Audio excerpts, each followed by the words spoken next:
I've always had a mild interest in ham radio. I've never had a ham radio. I didn't get my license, but I've always been kind of interested in it, just in a technical sort of way. It seemed like a cool hobby, and I know there are a lot of hams out there. I had actually taken or started to take a course in preparing for the ham test at the time.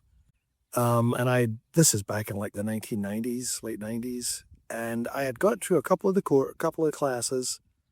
I remember it being pretty hard. It was math, and it was mostly about antennas and stuff like that, obviously.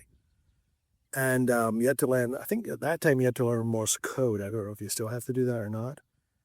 But something happened. I don't remember what, and it got me off track with the classes, and I just life got in the way, and I never followed up on it, which to this day I kind of regret. So let's talk about it a little bit. History, what they do, the mysterious life of a ham, and just the general sort of technology they have now. Let's take a look. Despite sounding like a relic from the black and white TV era, amateur radio is still very much alive today. In fact, it's one of the oldest technology hobbies that's managed to survive the internet age. Ham radio or amateur radio is essentially the use of designated radio frequencies by licensed individuals for communication, experimentation, and emergency support. It's non-commercial, meaning you can't use it to run a business, but beyond that, the hobby covers an enormous range of interests. Some people love the electronic side of it, others enjoy talking to people around the world, and some are deeply involved in emergency communications when modern systems fail. The roots of ham radio go all the way back to the late 1800s, during the early experiments with wireless communication. The big name everyone associates with that period is Marconi, who demonstrated some of the first practical wireless systems. In 1901, he famously transmitted a signal across the Atlantic Ocean, which at the time must have felt almost magical. Just think of the impact of that. By the early 1900s, radio experimentation exploded. Hobbyists, students, and inventors began building crude transmitters and receivers in garages and workshops. In 1908, the first wireless club formed at Columbia University, and from there the hobby started organizing itself. Then came the Radio Act of 1912. After the Titanic disaster raised concerns about radio interference and regulation, the United States government began requiring licenses for operators. Amateur operators were pushed onto shorter wavelengths, which we now call shortwave frequencies, because commercial operators considered them mostly useless. That turned out to be a huge mistake. Amateurs quickly discovered that shortwave signals could actually travel enormous distances by bouncing off the Earth's ionosphere. In 1923, operators in Connecticut successfully contacted England, proving worldwide communications was possible with relatively simple equipment. That discovery transformed amateur radio from a novelty into something genuinely important. Around this same period, the American Radio Relay League, or ARRL, was founded by Hiram Maxim. The ARRL helped organize operators into relay networks capable of passing messages across long distances before modern telecommunications even existed. As for the term ham, nobody seems to know the exact origin with absolute certainty.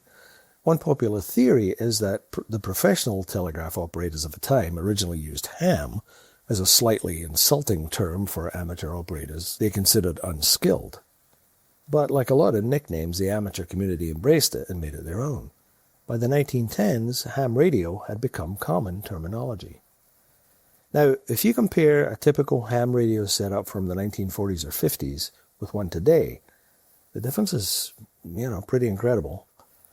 A mid-century ham shack often looked like a cross between a science experiment and a power station. Large glowing vacuum tubes, heavy transformers, analog dials, Morse code keys, and big wooden desks covered in equipment were common. Radios could weigh 50 pounds or more, generated a lot of heat, and often required operators to manually tune frequencies with careful, small precision movements. A lot of the hobby back then actually involved building or modifying your own equipment because commercial gear was expensive and limited. Today, things look very different. Modern radios are smaller, cleaner, and dramatically more capable. A compact receiver sitting on a desk can communicate worldwide using digital modes that barely require any power at all. Some operators connect radios directly to computers and send text, images, GPS data, or even bounce signals off satellites orbiting Earth. You can now talk to someone in Japan using a handheld radio connected through satellite repeaters or internet-linked systems. Some operators even make contacts with equipment powered by small solar panels or batteries. But interestingly, despite all the technological changes, the core appeal hasn't really changed much at all. There's still something fascinating about pulling voices and signals out of the air with your own equipment and antennas. Ham radio also continues to play a legitimate public service role. During hurricanes, earthquakes, wildfires, and other disasters, amateur operators often provide backup communications when cell towers and internet systems fail.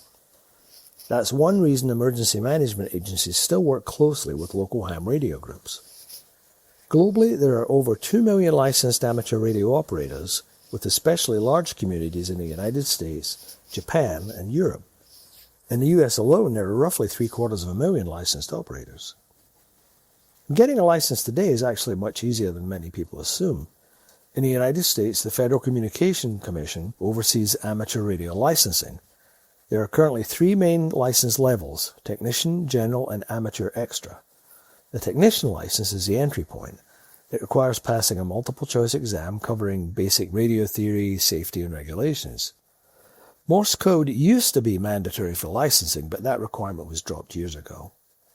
The nice thing is that you don't need an engineering degree to get started. Plenty of operators come into the hobby with minimal technical background and learn as they go. And maybe that's part of the reason ham radio has lasted this long. It sits in this unusual space between science, communication, preparedness, and simple human curiosity. Even in a world dominated by smartphones and instant messaging, there still must be something uniquely satisfying about making a connection with nothing but radio waves and a bit of ingenuity. Any hams out there? Let us know in the comments. Hey, if you got something out of this video, please consider liking and subscribing. And remember, be excellent to each other.